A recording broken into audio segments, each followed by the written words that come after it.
Bonjour à toutes et à tous. Aujourd'hui, nous allons faire ensemble la correction de l'examen normalisé régional.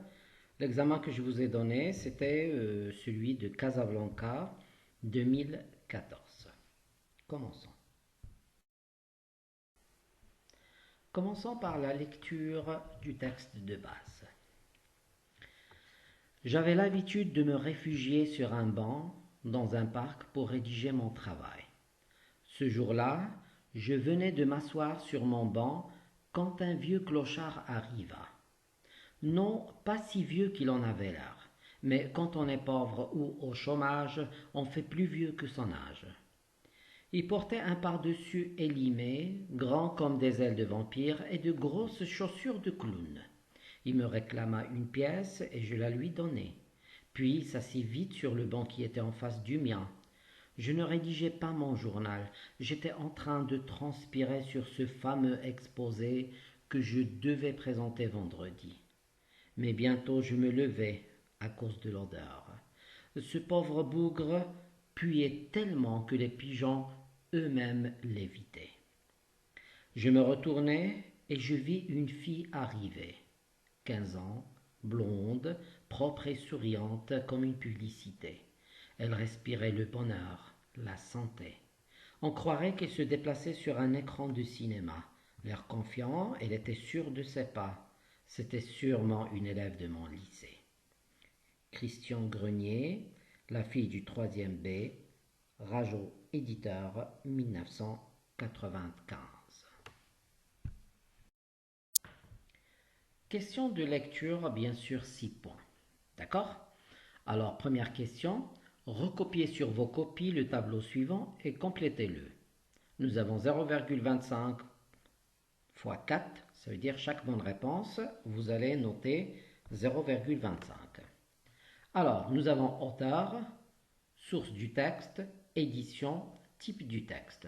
Auteur, c'est celui qui a écrit le texte, bien sûr. Alors, dans ce texte, c'est Christian Grenier. Source du texte, ça veut dire d'où on a extrait ce texte. Bien sûr, on l'a extrait du roman La fille du 3e B. Édition, nous avons Rajo, d'accord, éditeur. Et puis, type du texte, c'est un texte narratif descriptif. Deuxième question. Quelle est la phrase subordonnée du texte qui annonce l'élément modificateur dans le récit? Bien sûr, nous avons vu le schéma narratif.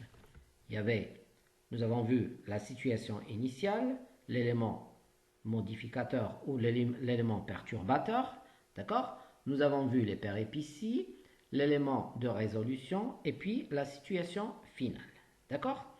Alors, la phrase subordonnée du texte qui annonce l'élément modificateur dans le récit, c'est réponse quand un vieux clochard arriva. D'accord?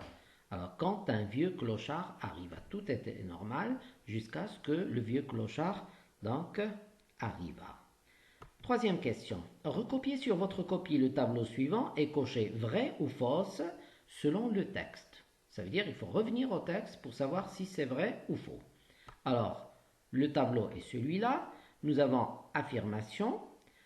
A. Le narrateur rencontre d'abord la fille puis le clochard. Alors, il faut revenir au texte et nous allons voir que, bien sûr, c'est faux. Il a rencontré le clochard puis la fille. Alors, B. Le clochard dégageait une odeur agréable. La réponse, c'est faux. Donc, il a dit c'était une odeur désagréable. C. Le narrateur est un élève du même lycée que la fille. Vrai ou faux? Bien sûr, c'est vrai, parce qu'il a dit c'est sûrement une fille de notre lycée.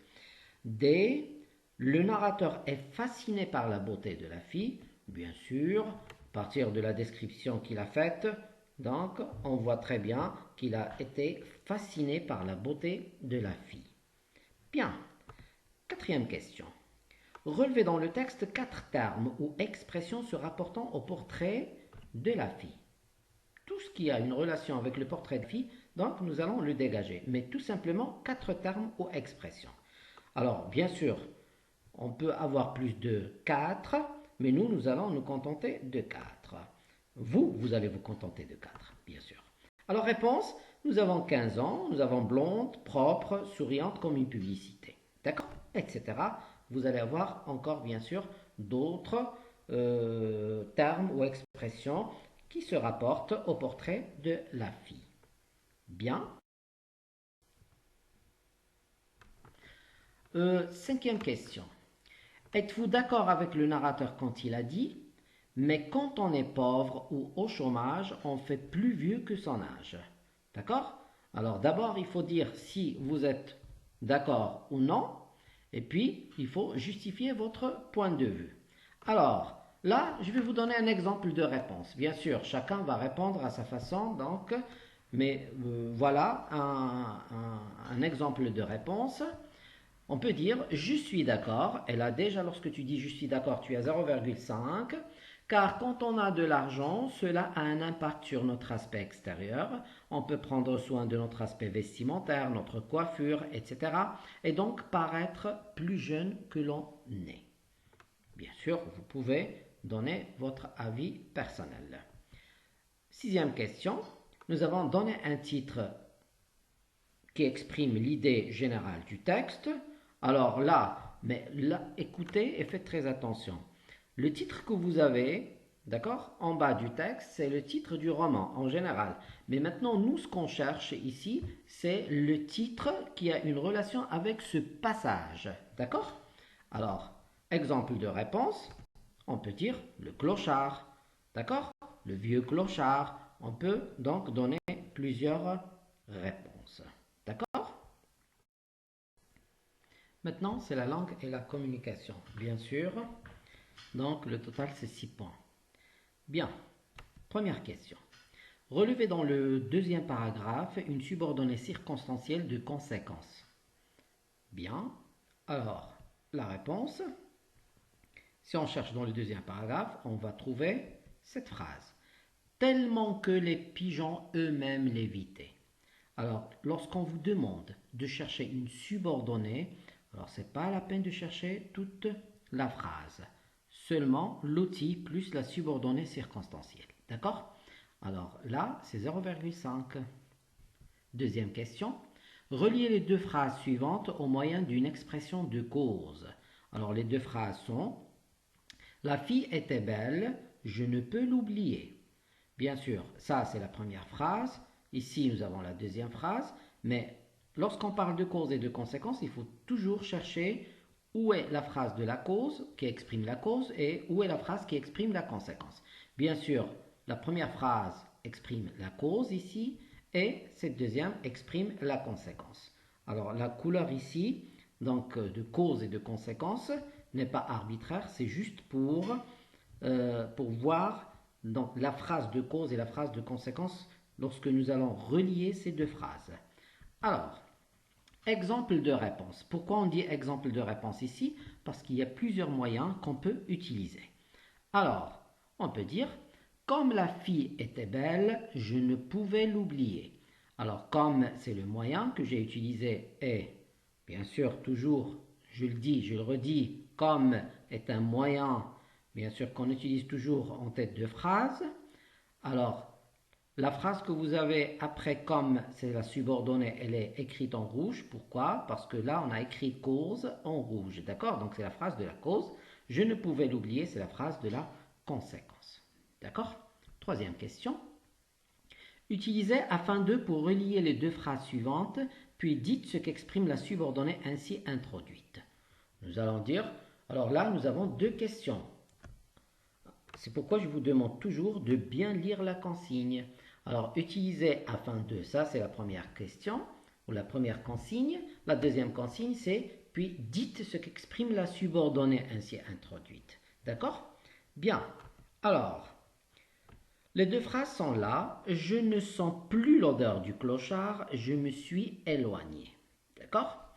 Alors, réponse, avec afin de, ça donne je me suis éloigné afin de ne pas sentir l'odeur du clochard. D'accord?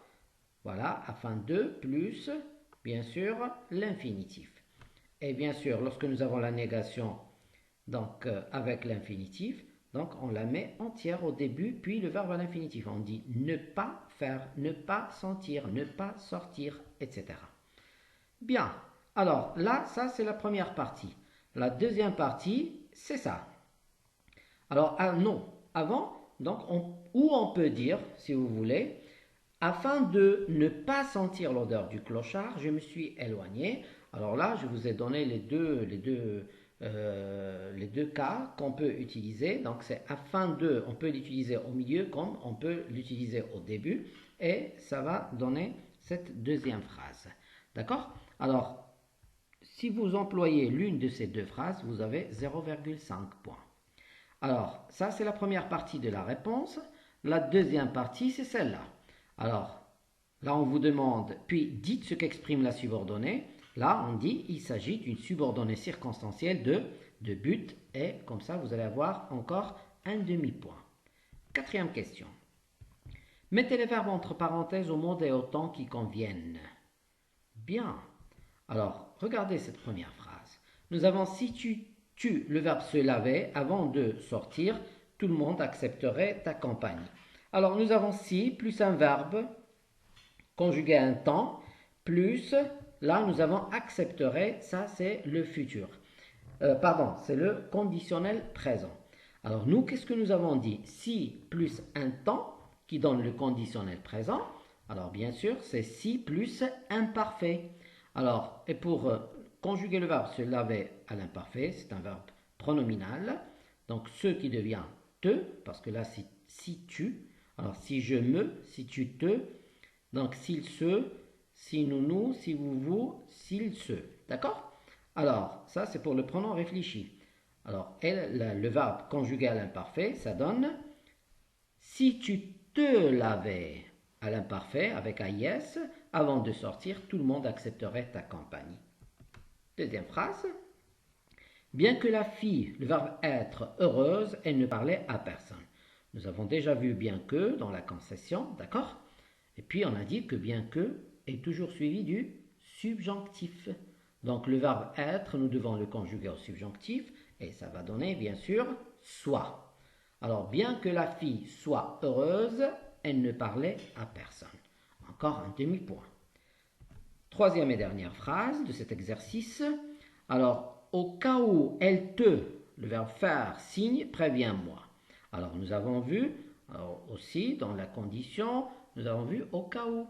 D'accord? Et au cas où est toujours suivi de quoi? Est toujours suivi du conditionnel.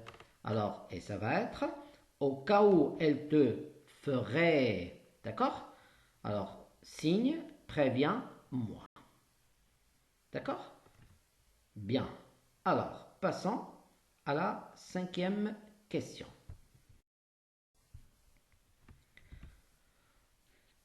Il portait un par-dessus élimé. Alors, cette phrase signifie qu'il portait un par-dessus brillant, qu'il portait un par-dessus usé ou qu'il portait un par-dessus neuf. D'accord? Alors la réponse, bien sûr, c'est B. Il portait un par-dessus usé. D'accord? Élimé, ça veut dire usé. Sixième et dernière question, pardon. Recopiez sur votre copie le tableau suivant, puis complétez-le. Bien. Alors, le tableau est celui-là. Nous avons situation de communication et nous avons énoncé. Dans la première phrase, nous avons la fille exprime une hypothèse en parlant au narrateur à propos des vêtements du clochard. Alors, on peut donc faire plusieurs hypothèses, d'accord? Mais ce qui est intéressant ici, c'est les expressions qu'on utilise pour exprimer une hypothèse. Alors, à titre d'exemple, on peut dire s'il ne portait pas des vêtements aussi usés, qui croirait à sa pauvreté? Alors, nous avons si plus imparfait, alors plus conditionnel présent. Donc, ça exprime l'hypothèse. Je reprends la phrase. S'il ne portait pas des vêtements aussi usés, qui croirait à sa pauvreté? Alors, dans l'énoncé qu'on nous a donné, alors il y a « Il est vrai qu'il me fait pitié, toutefois, je ne peux supporter son odeur. D'accord? Alors, nous avons il est vrai que et nous avons toutefois. Alors là, quelle est la leçon qui nous vient en tête lorsque nous voyons ces expressions? Bien sûr, c'est la leçon de comment? Alors, c'est exprimer une concession suivie d'une réfutation ou d'un désaccord. C'est pourquoi nous allons dire tout simplement le narrateur exprime une concession suivie d'une réfutation en parlant du... D'accord? Et là encore, vous avez un point. Bien. Donc c'est tout. À la prochaine. Et bien sûr, merci à tous.